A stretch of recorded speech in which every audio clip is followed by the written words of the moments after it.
Voici Compte complet extra avec Alain Usereau et Mark Griffin. Bienvenue à Compte complet extra. Ici Mark Griffin. Alain n'est pas avec nous pour cet bel entretien avec Jean-François Ménard. Qui est Jean-François Ménard et pourquoi on invite Jean-François Ménard? Jean-François est un préparateur mental reconnu. Écoute, Jean-François, avant de te saluer, je vais dire que tu as présenté plus de 1000 conférences et ateliers. Et j'en ai vu quelques-unes. Il est exceptionnel. Préparateur mental aussi pour le Canadien. Participation à 5 Jeux olympiques et tes clients ont remporté quelques médailles. Hein? On va en parler tout à l'heure. Auteur de 2 livres à succès. Tu as été finaliste du prix Canada Top 40 Poly Under 40, là, pour être précis. Et tu es membre de l'Association canadienne de psychologie du sport. Une feuille de route impressionnante. Très heureux de te recevoir, Jean-François, parce qu'on va parler d'un sujet qui, selon moi, est extrêmement important. Bienvenue à Compte complet extra, Jean-François. Ben, merci, Marc. Puis, si jamais tu cherches un deuxième job, éventuellement, je vais peut-être t'embaucher pour me présenter à toutes mes conférences avec la façon que tu viens de le faire. T'es bien gentil. Puis non, mais vraiment, je suis content de participer pour une raison très particulière, c'est qu'on va jumeler 2 de mes grandes passions. Évidemment, la préparation mentale, mais le baseball aussi. J'ai joué au baseball beaucoup quand j'étais plus jeune, baseball, softball. Puis maintenant, je me retrouve à coacher mon petit garçon depuis plusieurs années. Puis fait que c'est un sport que j'aime bien. Donc, merci de l'invitation. Ben, écoute, merci. Mais je pense que les gens vont fortement apprécier nos discussions, Jean-François. Je commence d'entrée de jeu puis te demander si Yogi Berra avait raison. Et Yogi avait dit ceci. Vous savez que Yogi est très célèbre pour ses expressions. Il avait dit le baseball est 90% mental et l'autre moitié physique. Avait-il raison de dire ça? Ben, une chose que j'ai compris, c'est que Yogi Berra n'était pas très bon en mathématiques, là, premièrement. Deuxièmement, moi, j'aime pas ça chiffrer. Tu sais, à quelle importance à la préparation mentale dans le monde du sport. Parce que pour moi, c'est pas une question de pourcentage. C'est plus une question de... ça fait partie du sport, puis il faut respecter le fait qu'il faut s'intéresser à ça. Je dis pas que tout le monde devrait travailler avec un préparateur mental, mais tout le monde devrait s'intéresser au côté psychologique de la performance, parce que ça fait partie, pas qu'on parle du baseball, qu'on parle de d'autres sports. Surtout dans des moments où est-ce qu'il y a des attentes. Tu sais, je donne toujours l'exemple de quand on est dans un contexte de pratique, d'entraînement, versus dans un contexte de match. Mais c'est quoi la grande différence entre les deux? C'est les enjeux. Mais aussitôt qu'il y a des enjeux qui sont différents, qui sont pas pareils, ben la portion psychologique devient d'autant plus importante. Moi, j'ai toujours dit, Marc, on a souvent parlé, moi puis toi, par le passé, que peu importe le sport, pour moi, pour être un athlète complet, c'est un peu comme une table de cuisine là, avec 4 pattes. Okay? Tu as toujours 4 composantes que tu dois absolument travailler. Fait qu'il y a la première patte que je vais appeler la patte technique. Fait que, au baseball, l'aspect technique, on peut parler de bien lancer, de bien frapper, le jeu de pied. Bon, il y a plusieurs aspects techniques. Ça, on le pratique beaucoup. Cette patte-là est longue puis elle est robuste, là, elle est forte. La deuxième patte, pour moi, c'est la patte tactique ou stratégique. Fait que comment jouer la game. Fait que, les jeux qu'on veut faire, le synchronisme collectif, l'approche qu'on va avoir contre un frappeur comme lanceur. Puis ça, on le pratique beaucoup aussi. L'aspect tactique, la patte est longue et elle est forte. Là, il y a l'aspect physique.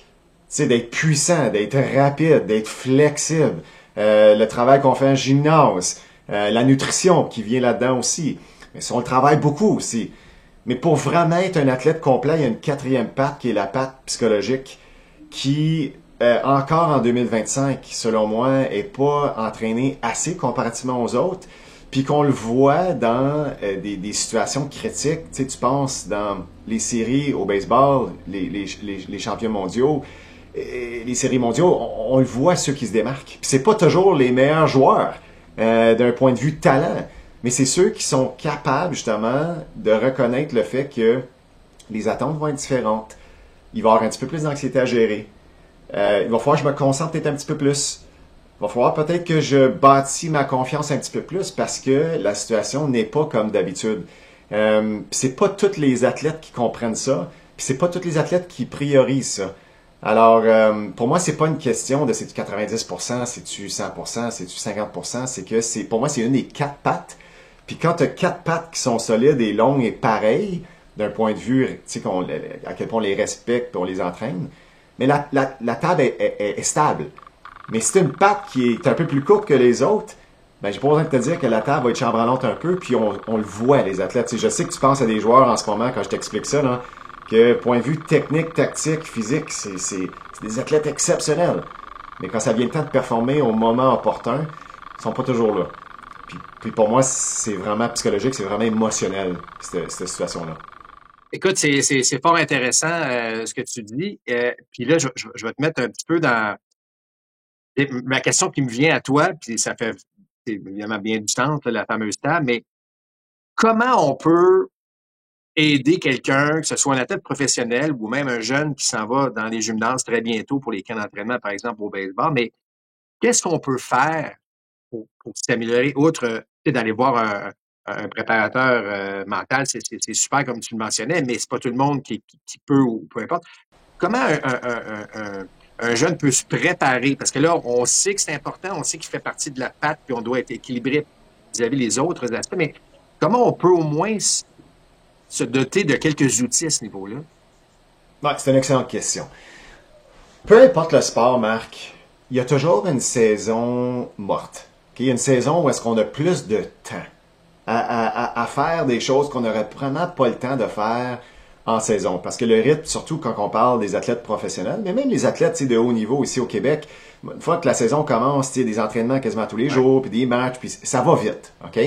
Mais pendant la saison morte, on a plus de temps. Fait que pour moi, c'est toujours un bloc que j'appelle d'éducation qu'on peut vraiment profiter parce qu'une fois que la saison commence, peut-être qu'on a moins le temps à faire certaines choses. Fait que par exemple, pour moi, il y a plein de livres qu'on peut lire en préparation mentale qui existent. Puis ici, on pourrait même peut-être ajouter à ce podcast-ci la liste là, de façon écrite. Je peux vous donner des suggestions. Absolument. Il y a tellement de bons livres qui existent.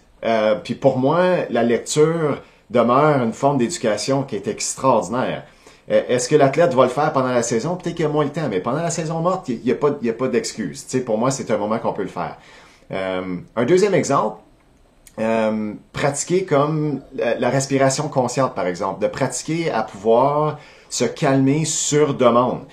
Ben, tu sais, la respiration, Marc, là, c'est une habileté qu'on doit entraîner. De la même façon qu'on entraîne notre élan au baseball, qu'on entraîne notre lancer, la respiration consciente de pouvoir bien respirer dans un moment particulier, dans un moment spécifique, pour pouvoir se calmer, ben tu peux pas juste t'attendre que ça va arriver comme ça. Là. Tu peux pas t'attendre que pendant le 10e match de l'année, tu es sur le monticule, puis que là, il y a un moment critique, que là, ben je vais me concentrer sur ma respiration, puis ça va m'aider. Ben non, c'est comme dire, je vais juste me concentrer sur ma technique de bâton dans un moment important dans un match. Ben non, il y a une raison que tu pratiques ton élan beaucoup en préparation de la saison pour que ça arrive un peu plus de façon automatisée pendant la saison. Mais la respiration consciente, on sait très bien qu'on va utiliser la respiration pour se calmer dans la boîte des frappeurs ou sur le monticule ou si on joue à récours puis qu'il y a un jeu important qui s'en vient.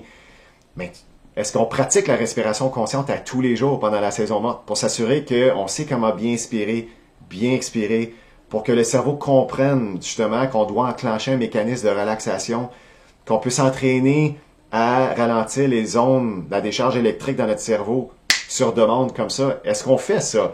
Moi, je sais très bien qu'il y en a très peu qui le font.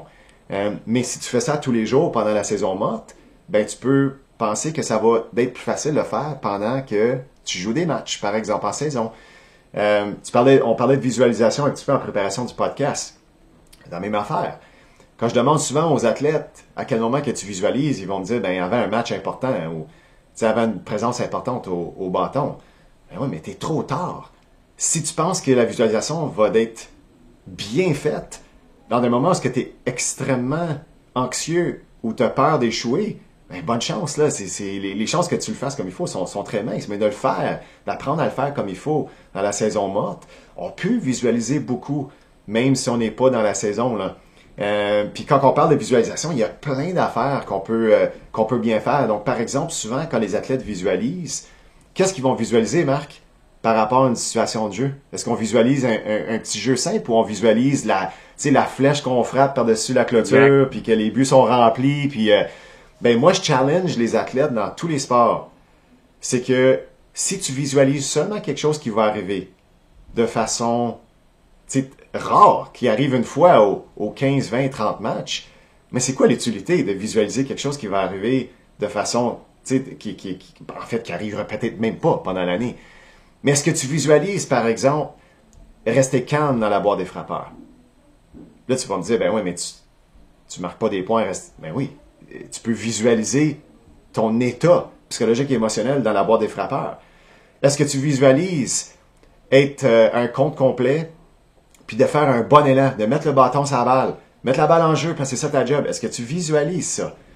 Est-ce que tu visualises être dans l'avant-champ, puis d'être très conscient de ce qui se passe, puis de communiquer avec ton deuxième but, par exemple, par rapport au jeu qui s'en vient? Est-ce que tu visualises ça? Puis la plupart du temps, la réponse est non. Puis moi, je suis un grand croyant, je le vois parce que c'est mon travail. Mais de visualiser les choses, que c'est pratiquement 100% sûr que tu vas devoir vivre à tous les matchs, va faire que ta visualisation est tellement plus efficace parce que tu visualises des choses qui vont non seulement arriver, mais que c'est souvent dans ces moments-là que tu peux changer l'allure d'un match, ou tu peux t'assurer de bien performer au moment opportun. Je pourrais en parler pendant des heures, les choses qu'on pourrait faire pendant la saison morte, mais... C'est le fun, Jean-François, parce que moi, je faisais ça. En fait, je le faisais pas aussi bien que tu... J'aurais aimé ça de connaître lorsque j'étais un athlète, mais moi, je faisais ça. Et lorsque j'arrivais, je le faisais pas nécessairement hors saison, donc ça, c'est peut-être le premier constat d'échec que j'avais. Mais ce que je faisais, c'est avant chaque match, évidemment, surtout parce que, bon, au baseball professionnel, tu voyages... tu joues des séries de 3, donc tu arrives dans une nouvelle ville, tu as 3 matchs, et ainsi de suite. Fait qu'avant chaque match, j'allais m'asseoir, peut-être dans les estrades, ça dépendait, mais là, j'essayais de me voir, effectivement, faire un beau catch au champ centre, par exemple, ou me voir frapper une balle, un double sur telle pancarte qui m'avait que j'avais ciblé là, en entrant dans le stade, juste pour me mettre dans un état d'esprit gagnant, dans positif, dans l'état d'esprit. Bon, on a dit, j'ai l'impression que je vais connaître du succès ici, mais je suis jamais rentré précisément dans ce que tu mentionnes, et puis ça fait bien du sens. Là. Écoute, tu parles, puis je me voyais entrer dans le rectangle des frappeurs. J'aurais aimé effectivement me visualiser avec une respiration ou à faire avec un calme qui me permet justement d'être encore meilleur physiquement. Donc, mais ça me rassure parce que, c'était une de mes questions. Me dire, est-ce que c'est, parce que je sais que, bon, en anglais, manifeste ou manifester, des choses de même, c'est très, très à la mode actuellement. Mais alors, pour ça, je me demandais, est-ce que visualiser est encore parmi les bonnes choses d'un athlète de pointe ou tout athlète, quoi? Ben oui. Puis, en fait, l'exemple que tu viens de donner, que tu t'assoyais dans les estrades, puis tu t'imaginais frapper, une pancarte avec une flèche ou un beau catch. Je veux juste m'assurer que ceux qui nous écoutent en ce moment comprennent que c'est aussi pratique de visualiser ça. C'est important de le faire parce que ça peut te donner de la confiance, ça peut te générer de l'enthousiasme, mais il faut juste pas oublier de visualiser toutes les petites affaires qu'on sait qui vont se passer puis qu'il faut être prête. Fait que pour moi, c'est comme un partage des deux. Puis c'est pas juste quelque chose qu'on fait en saison morte, mais c'est évidemment des choses qu'on fait pendant la saison aussi. Je vais partager une autre forme de visualisation qu'on oublie, qui est extrêmement pratique. La visualisation, je dirais que la plupart des gens vont l'utiliser en forme de préparation pour le match qui s'en vient. Okay? Fait qu'on va s'imaginer faire un certain jeu à l'avenir, ce soir, dans le match. Ou peut-être on se retrouve le lanceur à quelques minutes avant de prendre le monticule. T'es dans l'abri, puis que tu t'imagines monter au monticule, puis déjà, lancer les 4 premiers lancers sont effectués de façon très efficace et très précis. Fait que c'est une forme de préparation. Mais la visualisation, on peut l'utiliser aussi pour d'autres raisons. Fait que par exemple, on peut l'utiliser pour bâtir sa confiance en soi. Fait que je te donne un exemple. Supposons que,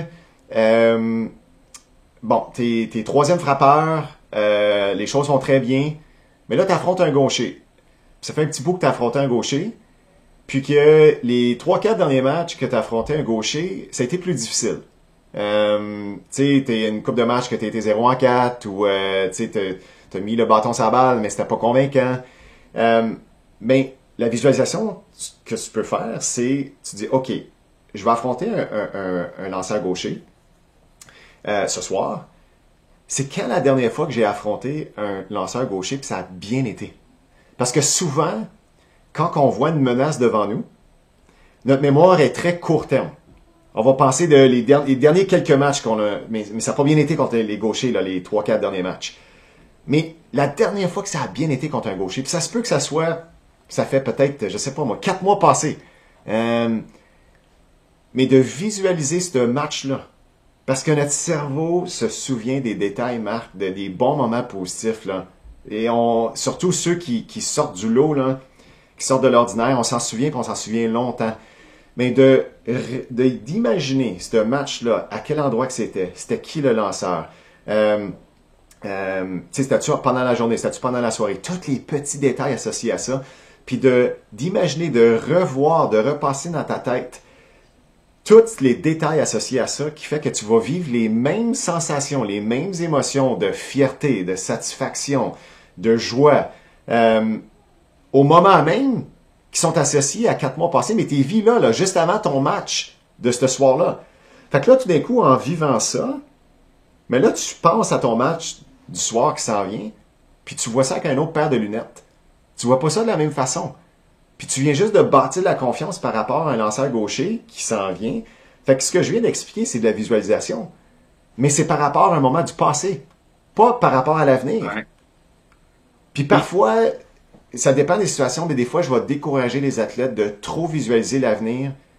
Parce qu'il y a une chose par rapport à l'avenir qui est complètement différente que le passé, c'est que c'est incertain. On peut pas prédire exactement ce qui va arriver.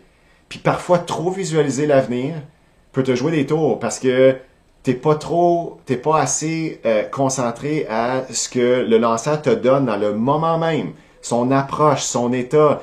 Puis des fois, quand on visualise trop ce qui s'en vient, on se prépare par rapport à quelque chose qui est pas nécessairement ce que la réalité nous donne comme information. Fait que la visualisation pour bâtir sa confiance, moi j'utilise ça avec tous les athlètes avec qui je travaille, toute la gang. Parce que tout le monde est capable de réimaginer un moment de succès du passé. Puis de revivre ces sensations-là, ces émotions-là positives qui fait que quand tu te retournes à 180 degrés et tu regardes l'avenir, tu vois pas l'avenir pareil. Hey, tu me donnes le goût de jouer puis me préparer comme ça, Jean-François, c'est fou. Ça m'amène au point où, bon, on sait qu'au baseball, un frappeur, il va échouer 7 fois sur 10 puis il va être bon. Tu sais, si un jeune frappe 300 toute sa carrière, il va probablement se rendre très, très loin. Donc, est-ce que on sait que c'est pas facile parce que les jeunes athlètes, ça fait d'autres sports, puis il y a pas d'autres sports où tu échoues 7 fois sur 10, puis tu fais partie de l'élite. Comment on peut, outre avec visualisation ou la confiance, comment au baseball, parce que moi, le conseil qu'on me disait, c'est écoute, faut que tu aies une mémoire très courte.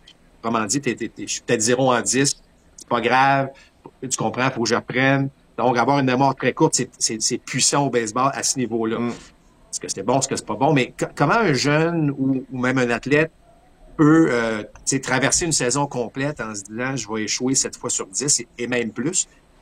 Est-ce que c'est la façon dont on se le dit? Est-ce qu'on devrait se concentrer sur au contraire, j'ai frappé 3 balles sur 10? Comment tu vois ça de jongler avec cet aspect-là du baseball? Ouais. Ben écoute, moi à la base, j'ai une philosophie qui a toujours du positif dans le négatif. Puis souvent, surtout les petits garçons là, que je coach avec l'équipe de mon fils depuis les dernières années, des fois ils me trouvent tannant par rapport à ça, là, mais c'est tellement vrai. Je veux dire, on est tellement bon à trouver le petit négatif dans une situation positive, si on est très bon, là. Mais de l'autre côté, il y a toujours du positif dans le négatif. Fait que ça, c'est une première prémisse de base que une situation peut toujours nous enseigner de quoi. Mais je vais aller plus loin que ça. Moi, je suis en désaccord avec ce constat-là. Je sais que le baseball, vous utilisez souvent ça, tu sais, t'échoues 7 fois sur 10. Je suis complètement en désaccord. Parce que c'est purement une statistique. 3 coups sûrs sur 10. Mais tu peux avoir 8 présences au bâton extraordinaires et avoir 2 coups sûrs sur 10. Oui.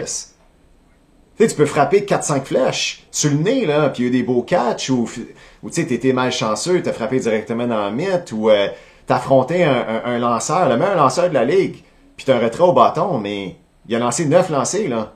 Et c'est tout un succès. Je veux dire, pour moi, je challenge toujours les gens dans le monde du baseball par rapport à ça, parce que pour moi, ça dépend de comment tu justifies échec et réussite. Puis t'as raison, puis écoute, si on veut jouer le jeu, moi qui travaille dans le monde du hockey, les meilleurs francs-tireurs de la Ligue nationale de hockey et un pourcentage d'à peu près 7, 8, 10%. Là. Ouais. Fait qu'ils vont marquer une fois sur 10 tirs. Fait que tu sais, c'est-tu 9 échecs sur 10? Ben, peut-être pas. Je veux dire, le gardien a peut-être fait un bon arrêt, le défenseur a bloqué un tir. Tu me suis, là? Donc, pour moi, c'est toujours une question de définir c'est quoi du succès, c'est quoi un échec. Puis de la même façon que ça se peut très bien que t'es 5 en 10, mais que 3 de tes 5 coups sûrs, t'as été chanceux, là. Parce que t'as allongé les bras, c'était pas l'élan que tu voulais faire, t'as accroché à la balle, puis elle est passée par-dessus le troisième but. Je veux dire, donc, à la base, moi, je fais bien attention par rapport à ça. D'ailleurs, je viens juste de faire un entretien avec un athlète olympique qui, juste ce week-end, a eu une performance qui a fini 5e, il n'a pas fini premier, puis c'est un athlète qui gagne assez régulièrement.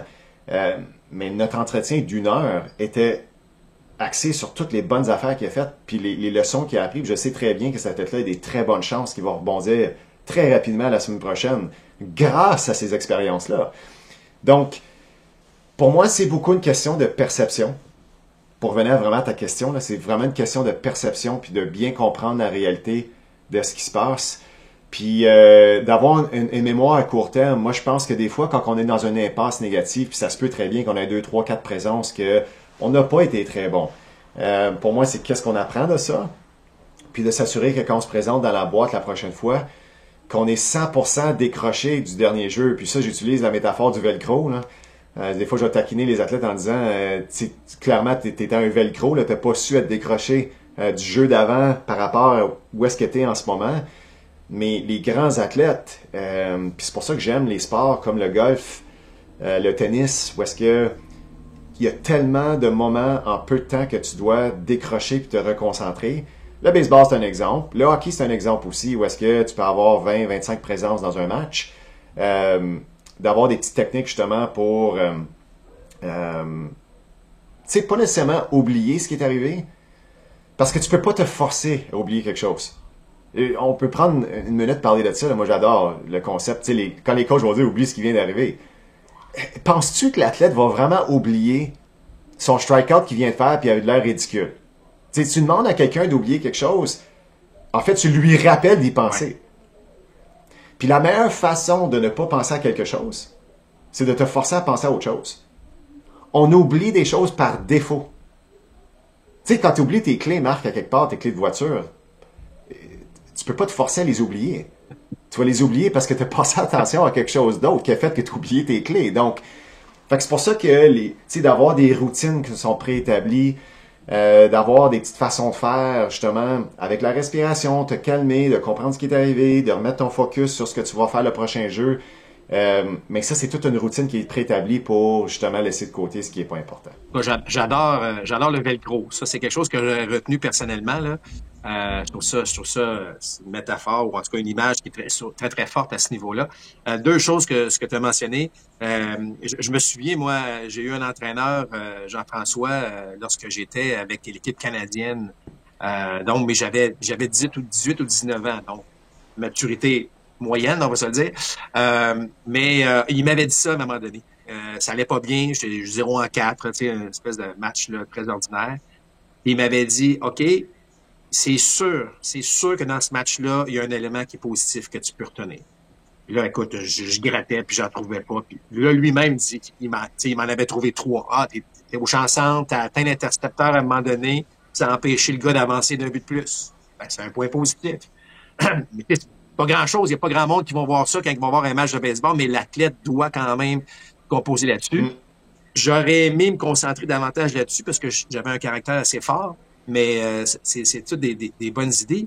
Et l'autre chose que tu as mentionné qui est très, très bonne, surtout pour les jeunes, c'est effectivement la qualité des présences au bâton. Et ça, je me souviens, je donnais des conférences à des entraîneurs de baseball, puis on avait sorti une multitude de bonnes présences. Puis ça devrait être, entre guillemets, les statistiques d'équipe.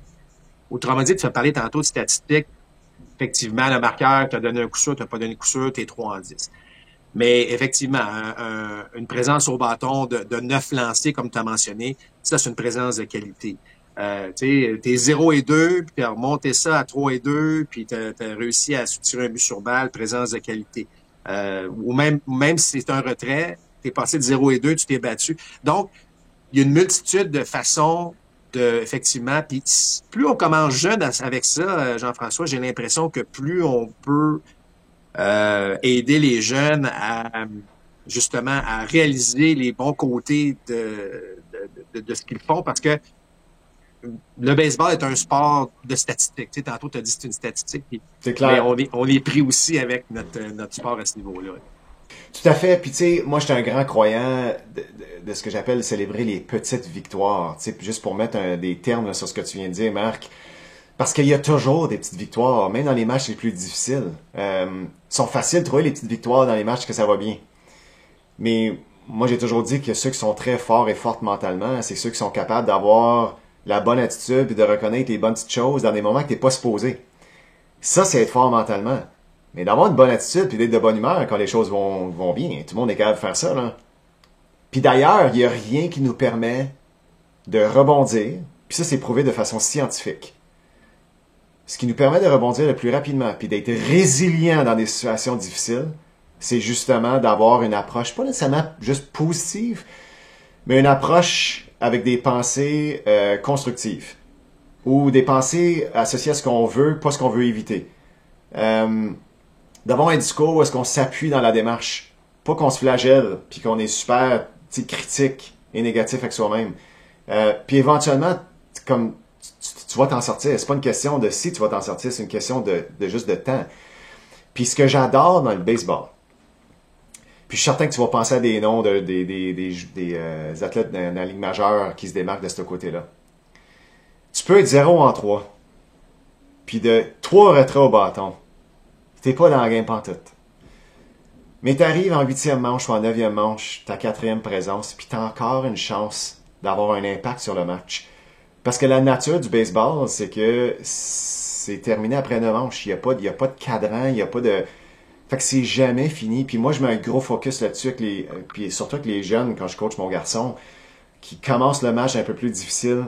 Puis c'est la même chose en défensive, ou tu sais, comme pitcher, où t'as toujours une façon de te reprendre avant que le match termine. Puis ça, là, on l'oublie rapidement. Puis tu sais, puis on le voit dans d'autres sports aussi, on commence de façon lente. Tu sais, souvent on va dire, oh, je le sens pas aujourd'hui, ou tu sais, ça va être difficile aujourd'hui. Pourquoi ça va être difficile? Tu as juste joué 2 manches. Il en reste encore 7. Mais c'est une question de perspective. Fait que c'est sûr que si tu dis que ça va être difficile, ben là, les probabilités que ça va aller bien vont diminuer, là. C'est automatique. Mais tu dis, regarde, il me reste encore 7 manches. J'ai encore quelques présences au bâton. En défensive, je vais faire des beaux jeux. C'est pas facile d'avoir cette mentalité-là, mais c'est pas impossible. Puis de plus en plus que tu construis ça, c'est une question de probabilité. Les choses vont se repasser un peu plus, puis ne jamais oublier, je vais juste finir avant que j'oublie sur ce point-là. L'être humain, c'est un être social. Puis au baseball, malgré le fait que quand tu es sur le terrain, tu es très loin de tes coéquipiers et coéquipières, dans l'abri, c'est très tissé, c'est très serré. Puis on est influencé par l'état émotionnel des gens autour de nous. Puis quand quelqu'un est trop dans sa tête et trop négatif, une des premières choses que je vais leur dire, puis souvent les athlètes n'aiment pas ça quand je vais leur dire ça, mais c'est très important, c'est que je vais leur dire arrêtez d'être égoïste. Vous pensez pas à l'équipe en ce moment.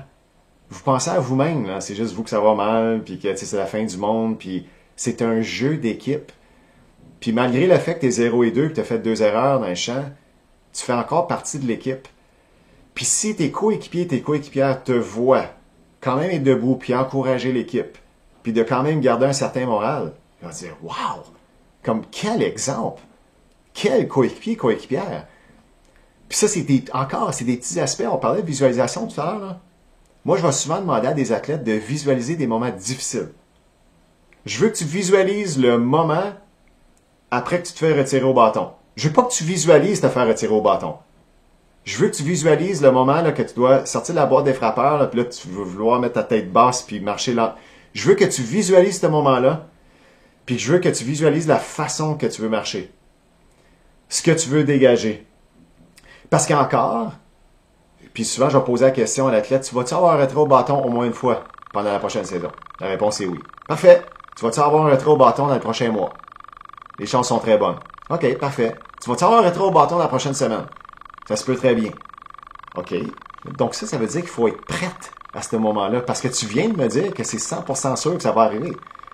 Puis plus souvent qu'autrement, lorsqu'on réagit de façon extrêmement négative, pour moi, à titre de préparateur mental, ça représente un manque de préparation pour ce moment-là. C'est que tu t'attendais pas que ça arrive, fait que t'étais pas prête. Mais le match n'est pas terminé. Fait que faire des liens entre, des petites victoires, visualisation, pour moi, j'essaie toujours de mettre ça ensemble. C'est des choses, je trouve, qui sont sous-estimées, qu'à la fin, peuvent faire une énorme différence. Écoute, je veux dire, en tout cas, je suis convaincu que les gens qui nous écoutent, qui ont fait moindrement du sport vont rejoindre tellement ce que tu dis en plus. Puis j'espère que les jeunes qui n'ont pas atteint ça encore vont le réaliser. C'est tellement drôle, tu m'as fait penser, Jean-François. Je vous raconte une petite anecdote vite de même, là, mais j'étais dans la Ligue de la Californie. Et effectivement, tu parlais de 0-4, puis 2 erreurs. Puis tu sais, le mauvais match, là. Et en fait, je suis déjà 0-4. J'étais le premier frappeur du rôle offensif. Donc, j'avais cette 5e présence-là. J'avais l'espoir, comme tu as mentionné, de peut-être, faire la différence malgré ça. Et je me souviens, j'avais une situation où il y avait un coureur au moins au 3e. Là, je me souviens plus s'il y avait des coureurs ailleurs, mais au moins au 3e, moins de 2 retraits. Donc, tu sais, une balle frappée quelque part allait produire probablement un point. Puis j'ai frappé une chandelle. Premier lancé, une chandelle que le receveur a saisie. Je me souviens pas trop.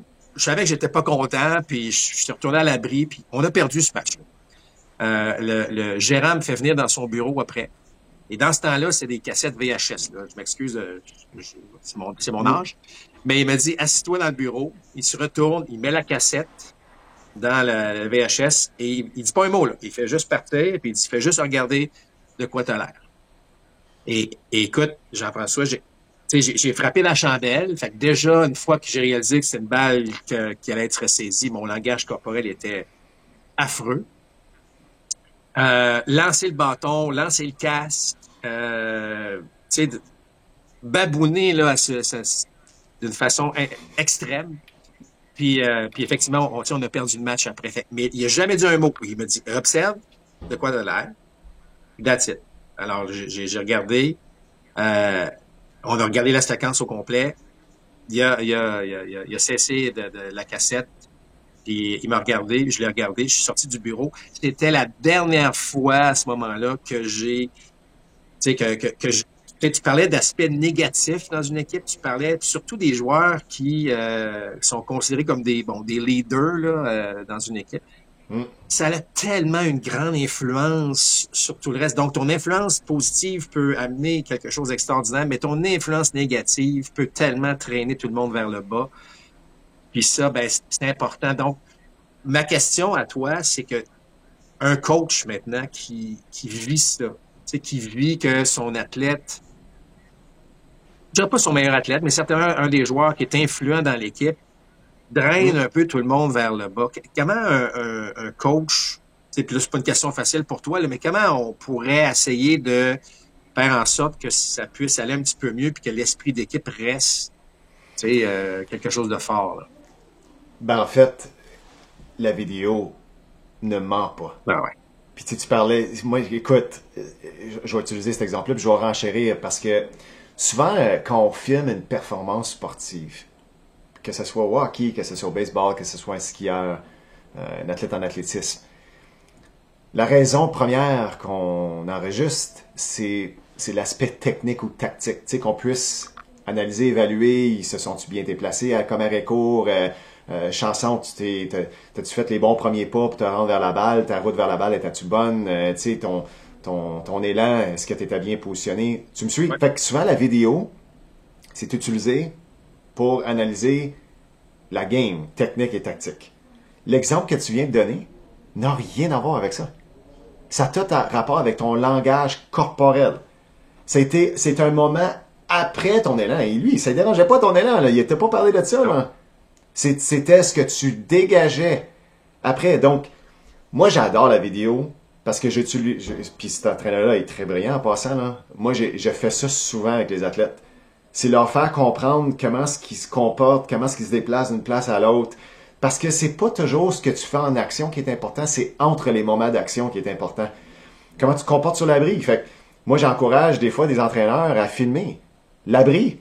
Puis ce qui est super intéressant, c'est que quand on se voit sur vidéo, là, quand tu t'es vu, là, et t'avais-tu honte? C'était pas super. Puis tu sais, il y avait... Puis c'était pas super, puis il y a pas besoin de parler, l'entraîneur, là. Puis d'ailleurs, selon moi, c'est plus puissant si l'entraîneur ne dit pas un mot. Parce que l'athlète s'en rend compte soi-même et se fait la morale soi-même. Puis il n'y a rien de plus puissant que l'athlète lui-même ou elle-même, tu sais, de comprendre quelque chose. Puis tu ne peux pas changer quelque chose si tu n'es pas conscient ou consciente que tu dois le changer. Puis la vidéo est extraordinaire pour ça, parce que comme je l'ai dit, la vidéo ne ment pas. La vidéo, c'est tel quel. C'est objectif, c'est pas subjectif, c'est objectif. Puis plus souvent qu'autrement, la vidéo va t'enseigner quelque chose, elle va pas confirmer quelque chose. Puis la raison, c'est que quand tu es au bâton, puis tu es extrêmement émotionnel, aussitôt que tu es dans un état émotionnel, surtout négatif, ton analyse devient subjective, est exagérée, est dramatisée. Ce n'est pas en réalité. Puis des fois, tu te souviens même pas, parce que tu es tellement émotionnel que tu ne sais même pas vraiment ce qui est arrivé. Là, tu regardes la vidéo et tu te dis « Hey, boy, wow! Je pensais pas que c'était si pire que ça. » Puis c'est intéressant parce qu'on parle, ça fait combien d'années, Marc, là? Parce que je veux pas te vieillir, Non, là, écoute, mais, ça, à peu près, là. ça fait très longtemps, c'était en 1990. Écoute, on parle de 35 ans passés. Et tu m'en parles comme si c'était arrivé hier. Ouais. Tu m'as pas parlé de ton élan cette journée-là, là, qui lançait contre toi. Non, mais tu me suis. Fait que, tu sais, ces moments-là sont significatifs. Puis quand on parle de les 4 pattes là, d'une table, là, c'est pas technique, c'est pas tactique, c'est pas physique. C'est 100% psychologique et émotionnel, ce moment-là. Écoute, Jean-François, j'ai une couple de questions, des questions précises, mais que plusieurs, tu sais, moi, je me la fais poser souvent ou je m'ai fait poser souvent. Bon, premièrement, le jeune, la confiance du jeune. OK? Le jeune, il voit la balle, il a l'impression que c'est une balle de ping-pong, alors que quand ça va bien, c'est un ballon de plage. Puis là, ça va pas bien. Comment on passe, tu sais, comment aider un jeune qui vit ça, là, qui voit la balle, là, il a l'impression qu'il la voit plus. Ça, c'est la première question. Puis j'enchaîne tout ça sur la deuxième, fait que tu répondras à ta manière. Mais le jeune qui se fait... Parce que puis en passant la confiance, là, que la balle de ping-pong puis le ballon de plage, c'est aussi pour les professionnels. Là. C'est pas juste les jeunes amateurs. Je l'ai vécu même dans le baseball professionnel. Mais l'autre, c'est un petit peu axé sur les jeunes. C'est un jeune qui se fait atteindre et qui a peur après ça de la balle. Y a-tu quelque chose où mentalement on peut l'aider à surmonter ce déficit-là? OK. Fait que je vais commencer avec ta première question, là. L'athlète qui manque de confiance puis que la balle semble comme une balle de ping-pong ou une balle de golf, puis l'athlète qui est en pleine confiance puis que la balle semble comme un ballon de plage. Il y a 2 choses que je vais dire par rapport à ça. La première, c'est que c'est extrêmement important de trouver des façons créatives pour mettre l'athlète dans des situations de succès rapidement quand ça se passe. OK? Donc, souvent, le danger d'un sport collectif comme le baseball, c'est que on demande à tous les frappeurs, par exemple, de passer à travers les mêmes exercices. Mais c'est pas tous les frappeurs qui ont les mêmes besoins. Tu me suis? Oui. Ils sont pas tous dans le même état psychologique. Il y en a qui sont en pleine confiance, il y en a qui sont pas en pleine confiance. Fait que moi, je le fais d'ailleurs avec les petits jeunes, puis pour ceux qui se questionnent, mon garçon il a 12 ans. Là. Fait que ça fait 5 ans que je le coach, là, fait que je parle des jeunes de 7-8 ans jusqu'à 12 ans. Là, OK? Puis je pense que ce que je vais dire, c'est la même chose pour des joueurs professionnels. Moi, j'en faisais une mission avec le staff d'entraîneurs de personnaliser les éducatifs qu'on faisait le plus que possible en fonction de où est-ce que l'athlète se retrouvait. Donc, l'athlète qui manquait de confiance, quand on faisait des pratiques avec cet athlète-là, notre approche n'était pas pareille. On le prenait peut-être un petit peu plus de côté, on faisait d'autres éducatifs avec lui ou elle, justement, pour le mettre dans des bonnes conditions, des conditions de plaisir. C'est souvent l'athlète qui manque de confiance, mais c'est synonyme pour moi, il manque de plaisir aussi. Là, il sourit pas beaucoup. Fait que faire une sorte d'exercice super le fun, tu sais, les faire frapper des balles de ballon chasseur de caoutchouc, là, tu sais, comme le plus fort possible. Puis que moi, je faisais par exprès des fois pour me mettre dans un angle où je savais très bien que l'athlète allait me frapper avec la balle, probablement. Là, ça, il trouvait ça drôle, tu sais, c'était le fun. Tu sais, fait que c'est pour moi, c'est le côté artistique de coacher.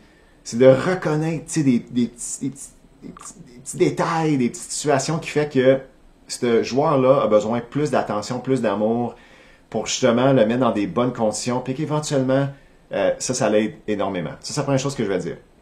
La deuxième chose que je vais dire, c'est de faire attention à penser que l'athlète va passer de voir la balle comme une balle de ping-pong à aller à un ballon de plage. Pour moi, il y a une transition entre les deux. Okay? Puis, de penser que tu vas passer de 0 à 100 000 à l'heure, écoute, c'est rare que ça arrive. Mais souvent, dans notre approche de coaching, on veut que ça aille vite. Mais pour moi, c'est de respecter OK, faut mettre l'athlète dans un état où est-ce qu'il passe d'un ballon de ping-pong ou une balle de ping-pong à aller à une balle de tennis. T'sais, un peu plus de confiance, puis éventuellement, mais plus, une balle de baseball, puis à un moment donné, plus une balle de softball, puis à un moment donné, tu me suis? Ouais. Fait que de vraiment respecter les étapes avant de s'attendre qu'il va arriver là, puis pour certains athlètes, ça peut aller vite, pour d'autres, ça va prendre un peu plus de temps. Je vais aller à ta deuxième question, puis c'est sûr que je vais y repenser parce que je me connais. Là, tu parlais de quelqu'un qui se fait atteindre, c'est ça? OK. Ça, c'est tricky. Parce que, surtout pour les jeunes qui vivent ça pour des premières fois, quand tu arrives au niveau Ligue majeure, professionnelle, où tu joues au baseball depuis 5, 10, 15 ans, puis tu es plus mature, physiologiquement, tu es peut-être plus fort aussi, donc tu peux recevoir l'impact un peu plus facilement qu'un jeune de 9 ans qui mange ça sur le coude là, ou dans le dos. Pour moi, je reviens toujours à la fameuse technique qui s'appelle la désensibilisation systématique. Fait que c'est de passer de ramener le jeune dans des conditions où est-ce que on peut commencer à lancer un petit peu à l'intérieur. Fait qu'encore, pour moi, ça c'est un exemple d'un jeune qui a un besoin particulier, on le met à l'écart, puis qu'on prend un coach qui a beaucoup de contrôle avec son lancer, puis qu'on lance des balles inside, mais pas de façon très serrée, là, mais on y va de façon systématique. Fait que le concept le dit, là, c'est une désensibilisation systématique. Fait qu'on veut désensibiliser la situation qui fait peur ou la situation qui a créé un traumatisme. Puis à un moment donné, tu vois des balles passer de plus proche en plus proche en plus proche, puis tu crées une espèce de confiance supplémentaire avec le temps, avec ça. Habituellement, ça vient aider. C'est une question de temps, malheureusement, aussi. Ouais. Puis nous, on l'a vécu là, avec quelques joueurs dans l'équipe de mon garçon. Il y en a un qui s'est fait, écoute, il a mangé 3-4 plombs dans le dos, là. Dans à peu près, je pense, c'est l'étendue de 2-3 semaines. Fait que ça c'était pas facile. Mais souvent aussi, ce qui arrive avec les jeunes, c'est qu'ils savent pas très bien gérer leur système limbique. Le système limbique dans le cerveau, c'est la partie du cerveau qui assure la survie humaine, finalement. Puis tout ce qui est une menace, une petite menace ou une grosse menace, fait que tu sais, si t'es dans la boîte des frappeurs, puis tu vois une balle qui s'en vient puis qui va te frapper, ben le système limbique, ce qu'il fait, c'est qu'il veut se protéger. Fait que c'est quoi le réflexe du jeune qui est pas habitué? Qu'est-ce qu'il va faire, Marc? C'est qu'il va se tourner, puis qu'est-ce qu'il fait face à la balle? C'est le dos. Fait que tu sais, c'est aussi enseigner aux joueurs que quand tu vois une balle venir, ben il y a une tactique à ça, là. Faut que tu recules, il faut pas que tu te tournes. Fait que pour moi, il y a un enseignement à faire aussi au niveau des jeunes. Puis encore, la vidéo est très forte. De démontrer des fois, ceux qui se font frapper, c'est souvent des frappeurs qui sont mal placés dans la boîte, surtout à un jeune âge. Fait que, mais si le joueur ne le sait pas, s'il s'en rend pas compte, qu'il est très proche du marbre, puis qu'il a tendance à tourner dans la balle, mais il changera pas le comportement. Fait que nous, c'est ce qu'on a fait avec certains de nos joueurs, c'est qu'on a filmé, puis on leur a montré, regarde, la balle, elle passe proche parce que toi, t'es proche de la balle. C'est pas nécessairement une balle qui est proche de toi. Fait que pour moi, il y a de l'enseignement à faire de ce côté-là aussi. Qu'est-ce que je voulais dire? Écoute, pose-moi une autre question. Oui, non, il n'y a pas de problème. En fait, il m'en reste une couple de questions. Là, c'est surtout, là, je parle... Ah oui, je me souviens. Vas-y. J'aime ça. Si on parlait, là, qu'est-ce qu'on fait avec un joueur qui voit la balle comme une balle de ping-pong? Mais c'est intéressant parce que tu ne veux pas demander qu'est-ce qu'on fait avec un joueur qui voit la balle comme un ballon de plage. Puis quand ça va bien, on se pose pas de questions. Exact. Puis ça, c'est un des plus grands problèmes. Je te dirais pas juste dans le monde du sport, dans la société en général, c'est quand les choses roulent, on y touche pas, on n'en parle pas, tu sais, on veut pas jinxer, on veut pas que ça arrête. Pour moi, c'est du non-sens. Ouais. Pour moi, comme préparateur mental, ça n'a pas de sens qu'on s'apprête puis qu'on s'intéresse énormément à quand les choses vont mal, puis on fait des meetings, puis on en parle pour régler ça. quand les choses vont bien, on voudrait pas que ça se répète.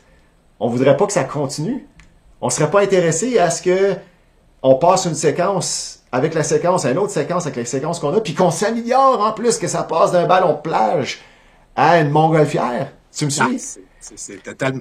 Écoute, t'as tellement raison. Puis, tu sais, on focus effectivement toujours sur l'échec, puis, tu sais, c'est comme... Tu sais, regarde, t'es une personnalité publique aussi, là, tu vas avoir 100 commentaires de dire, écoute, c'est extraordinaire ce que tu fais, Jean-François, tes conférences. Puis là, tu vas avoir une personne qui va dire, ouais, mais moi, je l'ai trouvé bien ordinaire. Fait qu'on va focuser sur quoi, là?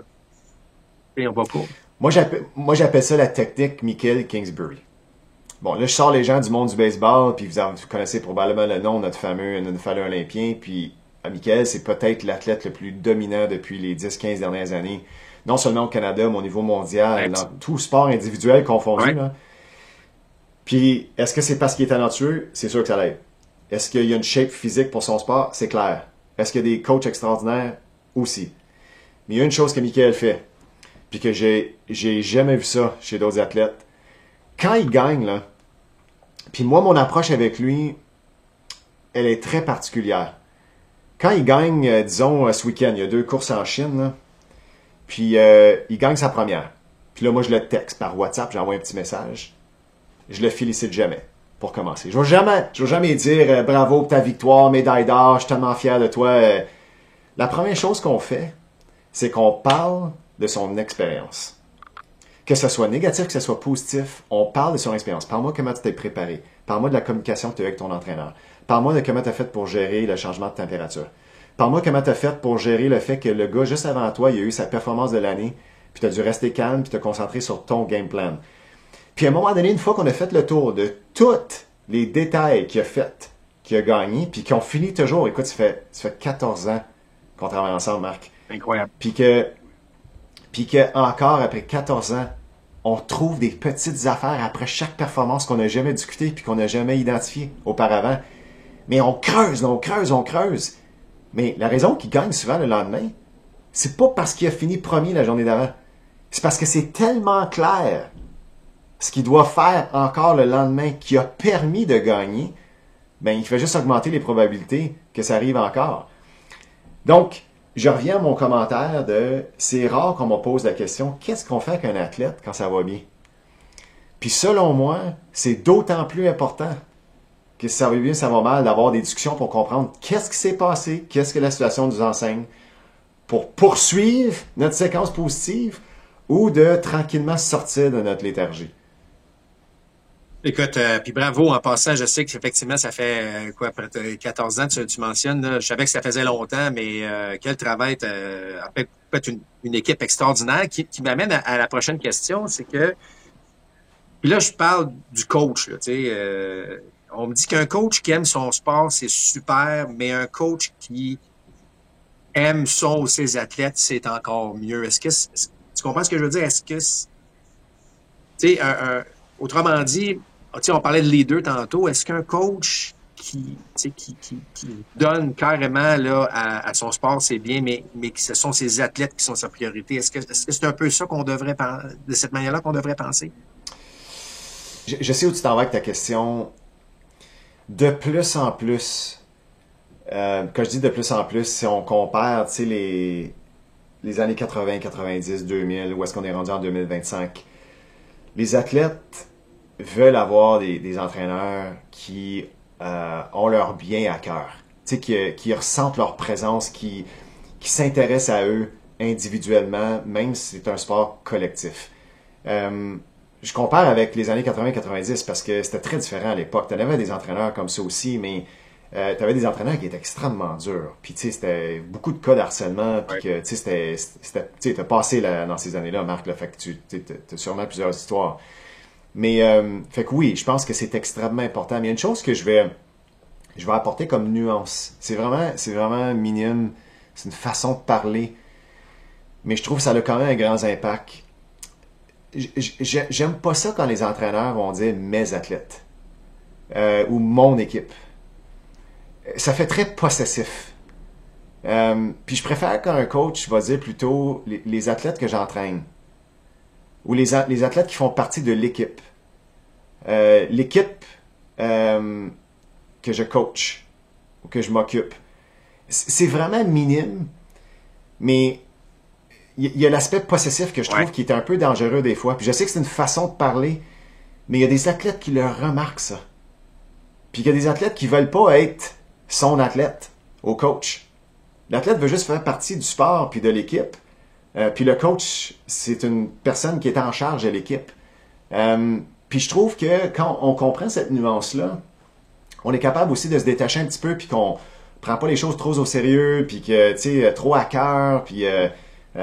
parce que c'est pas facile être coach. Tu sais, des fois, on arrive à pas dormir le soir à cause de certaines décisions qu'on a prises. Puis, tu sais, c'est vraiment pas évident, mais faut savoir comment être vraiment présente quand on est dans l'action, puis savoir aussi comment décrocher, puis avoir des moments quand on n'est pas dans l'action pour penser à autre chose. Puis quand on est très possessif par rapport à ce qu'on fait, puis je sais, les gens vont dire c'est une façon de parler de GF. On veut pas vraiment dire, tu sais, j'appartiens à l'athlète, mais moi j'ai souvent eu des athlètes qui me l'ont dit, puis qui vont reconnaître des coachs qui ont pas justement une allure possessive, puis qui admirent ça, qui respectent ça. J'aime ça. Ouais. En tout cas, ce qui est le fun, en tout cas, si je reviens au baseball rapidement. Dites-vous que les Freddie Freeman puis les Mookie Betts, puis c'est ce que j'aime du baseball moderne, Jean-François, c'est que ils ont tous maintenant des préparateurs mentaux. Je pense qu'on a compris là au fil des années, ça n'existait pas dans mon temps évidemment, mais on a compris que les 4 pattes, c'était important, puis qu'il en manquait toujours une patte à un moment donné, puis c'était souvent celle-là qui manquait. Fait que, tu sais, votre joueur préféré, là, les gens qui suivent le baseball, là, ben, dites-vous que c'est ces gens-là. Puis les organisations ont compris aussi, là. On est vraiment rendu avec des gens qui sont compétents. Puis ça, je trouve ça le fun. Je termine avec une question d'Alain. Alain n'est pas avec nous aujourd'hui, mais il tenait à poser une question, Jean-François. Puis toi qui travailles pour le Canadien, puis on vient de parler de Michael Kingsbury, puis donc d'autres sports, mais il dit comment gérer la spécificité des différents sports. Autrement dit, la différence des approches, par exemple, entre un joueur de hockey ou un joueur de baseball, ou même un lanceur puis un frappeur. Ben, écoute, moi, c'est ma réalité, en fait, parce que je travaille avec... dans ma carrière, j'ai travaillé avec au-delà de 17 ou 18 différents sports olympiques. Je travaille dans le hockey professionnel, je travaille dans le football professionnel, j'ai travaillé dans le monde du baseball aussi. Je travaille des joueurs de poker, des chirurgiens, toutes sortes de monde qui vivent la grande pression puis qui doivent livrer la marchandise sur demande. Ce que je me suis aperçu, c'est que lorsqu'on n'est pas un expert dans le sport comme tel, de jamais prétendre qu'on est expert. Fait que moi, la première chose que je vais dire quand je travaille avec quelqu'un, c'est que soit je connais bien ton sport, ou je le connais un petit peu, ou je le connais pas pantoute, je vais dire dès le début.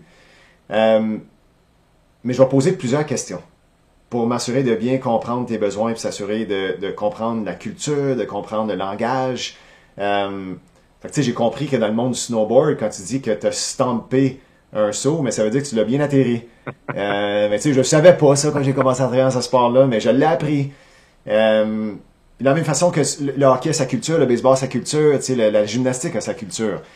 Fait que c'est très, très important de pas arriver avec tes gros sabots puis dire, ben moi, parce que j'étais un expert en préparation mentale, je suis un expert dans ton sport. Ça, je mets ça très au clair dès le début. Puis c'est incroyable le respect que tu gagnes des athlètes et des coachs quand tu mets ça au clair dès le début. Puis j'en suis un qui pose beaucoup de questions. Fait que j'en suis un qui s'adapte rapidement parce que je fais ça comme ça. Fait que ça, c'est la première chose que je vais dire. La deuxième chose que je vais dire, puis je m'en rends compte parce que je travaille avec plusieurs différents sports, c'est le transfert de connaissances d'un sport à l'autre est extraordinaire. Puis, on se rend compte de plus en plus que des grandes organisations, dans le baseball ou dans le hockey, ou une des raisons qui deviennent de plus en plus dominantes, c'est parce qu'ils s'intéressent à collaborer avec d'autres sports. Ils s'intéressent à jaser avec des coachs de sport de combat pour apprendre, c'est comment est-ce qu'on fait pour gérer des moments de chaos, des moments très très difficiles. Où ils vont collaborer avec des coachs de football, parce que pour moi, le football, c'est probablement le sport collectif qui existe au niveau tactique, puis tout ça. Comme comment tu fais pour t'assurer que tous tes joueurs comprennent très bien les systèmes de jeu? Ben, tu peux apprendre ça des coachs de football. De collaborer avec un chef d'orchestre en musique pour savoir comment tu fais pour amener tout le monde sur la même page, dans un moment spécifique. Y a-tu quelqu'un de mieux qu'un chef d'orchestre pour expliquer ça? Puis je trouve que les équipes et les sports qui vivent encore dans les années 90, pour moi, c'est synonyme des gens qui s'intéressent pas aux autres cultures. Puis moi, je m'amuse avec ça parce que les choses que j'enseigne à Michael Kingsbury, qui vient du travail que j'ai fait avec Laurent Duvernay-Tardif, ou les choses que j'enseigne à Laurent Duvernay-Tardif, qui vient de quelque chose que j'ai travaillé avec un clown au Cirque du Soleil, ou ce que j'apporte à un clown au Cirque du Soleil, que j'ai apporté à un chirurgien dans une salle d'opération. Parce que quand on parle de concentration, puis confiance, puis rebondir d'échecs, puis utiliser la visualisation, peu importe le sport ou le domaine de performance, c'est très semblable dans la façon que tu vas l'appliquer et les bénéfices. Puis c'est intéressant parce que ça fait 18 ans là, que je pratique ce métier-là. Puis par le fait même, il y a eu des athlètes que j'ai coachés dans différents sports qui sont devenus des amis. Parce que ils s'intéressaient à leur sport, puis l'autre s'intéressait à son sport, puis fait que c'est comme créer une petite communauté des athlètes que JF a travaillé avec au fil des ans, qui s'appuient dans leur démarche, puis qui comprennent que hey, je peux apprendre de lui, puis je peux apprendre de elle, puis fait que ce serait ma réponse à cette question-là. Wow. Puis si je peux me permettre de terminer, Marc, quelque chose que je voulais dire tout à l'heure par rapport à quelque chose que tu as mentionné qui est très important, que tu disais que les meilleurs joueurs de baseball travaillent avec des préparateurs mentaux, puis je te le confirme, la réponse est oui, parce que moi j'ai plein de collègues qui travaillent pour des équipes du baseball majeur. Et d'ailleurs, bravo à votre sport, parce que dans les sports professionnels, si on compare au soccer, puis on compare au football, au hockey, au basket, vous êtes de loin en avance au niveau de la préparation mentale. Tu sais, les organisations, il y en a qui n'ont 5-6 à temps plein, là. Ça, c'est remarquable. Ouais. C'est remarquable. Fait que ça, je vous le donne, vous êtes en avance, je dirais, 15-20 ans, comparativement à d'autres sports. Ce que je veux ajouter, c'est que, encore en 2025, il y a un tabou par rapport à la préparation mentale, qu'on va juste travailler avec un préparateur mental si on est faible mentalement. Puis moi, ça me fait toujours sourire quand j'entends ça, parce que, pour moi, le travail avec un préparateur mental, c'est un signe de force psychologique. Parce que, encore à ce jour, les gens vont pas l'encourager tant que ça. Fait que de choisir de travailler avec un préparateur mental, c'est pas une faiblesse. Pour moi, c'est une intelligence. C'est d'être en avant des autres. C'est de comprendre que cette patte-là est très, très importante à ta table. Peut-être pas en début de saison, quand il n'y a pas beaucoup d'attente, pas beaucoup de pression, mais quand tu arrives dans des matchs importants ou en série, Yogi Berra avait raison. Cette patte-là est beaucoup plus importante que ta technique, ou à quel point que tu peux lever des poids dans le gymnase. Comme ça n'a plus rapport en fin de saison, ces aspects-là. Ou beaucoup moins qu'en début de saison.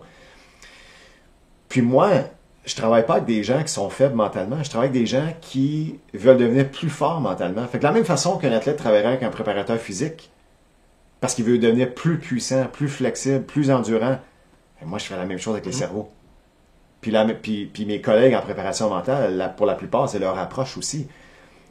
Fait que c'est pas une question d'être faible mentalement, c'est une question de reconnaître que ça fait partie de ton sport, puis ça va te donner un énorme avantage de travailler ces composantes-là. Puis c'est des choses extrêmement simples. Comme je viens de l'expliquer tout à l'heure, c'est pas de la grande science, Marc, là. C'est des petites affaires que, des fois, on ne sait pas qu'on peut faire ça. Mais c'est comme la préparation physique, c'est comme entraîner des aspects techniques. C'est un petit peu souvent qu'il faut le faire, régulièrement. Puis ça fait juste partie de ta pratique. En tout cas, moi, je suis déjà vendu, puis, tu sais, Jean-François, je pourrais t'écouter parler pendant des heures. À chaque fois qu'on se rencontre, moi, lors de nos rencontres, je suis toujours fasciné, puis à chaque fois, j'ai une petite nostalgie en me disant, j'aurais aimé ça avoir un gars comme toi tu sais, parce que j'avais l'impression que je vivais ma carrière seule, je vivais, tu sais, autant mes échecs, puis seul, pas parce que je partageais pas ça avec du monde, mais tu sais, quand ça va pas bien, là, en tout cas, je me comprends dans, dans mes propos, là, mais ce que je veux dire, c'est que je pense que ça aurait fait du bien à ce niveau-là.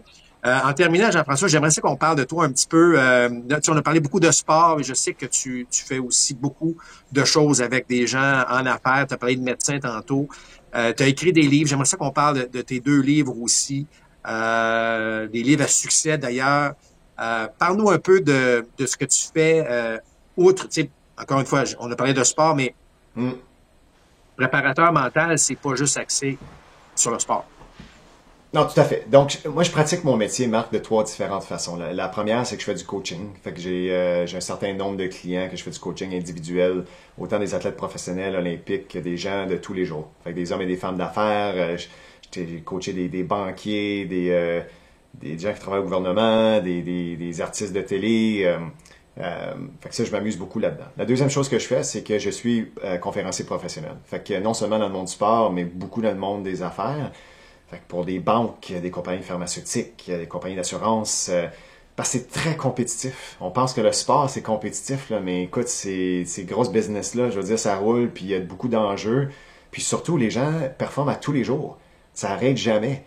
Donc, fait que je m'amuse beaucoup à faire le transfert du monde du sport à le monde de tous les jours. Puis c'est des choses qu'on peut appliquer partout.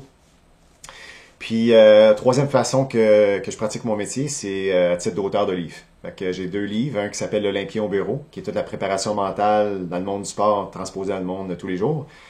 Et le deuxième livre qui a été écrit avec André Lachance, que tu connais très bien, qui s'appelle Chimie d'équipe, qui est plus un livre sur le coaching, le leadership, comment bâtir une culture positive dans ton équipe, comment mieux collaborer, comment mieux communiquer avec les gens dans ton groupe. Alors, fait que voilà, fait que c'est un peu ce que je fais. Puis pour ceux qui s'intéressent aussi, là, je suis quand même assez branché sur les réseaux sociaux, surtout LinkedIn et Instagram. Puis si les gens veulent plus d'informations, ils peuvent aller sur mon site web qui s'appelle jean-françois-ménard.ca. En tout cas, Jean-François, encore une fois, je le mentionne, là, mais moi, je suis toujours fasciné par ces discussions-là. Le don de nous amener ça de façon simple, puis de faire comprendre que on a tous les outils, puis dans le fond, on les a tous les outils. Les athlètes les ont, les outils, les entraîneurs. C'est juste de se faire rappeler, de se faire ramener dans le droit chemin. J'ai adoré ton exemple de velcro, soit dit en passant.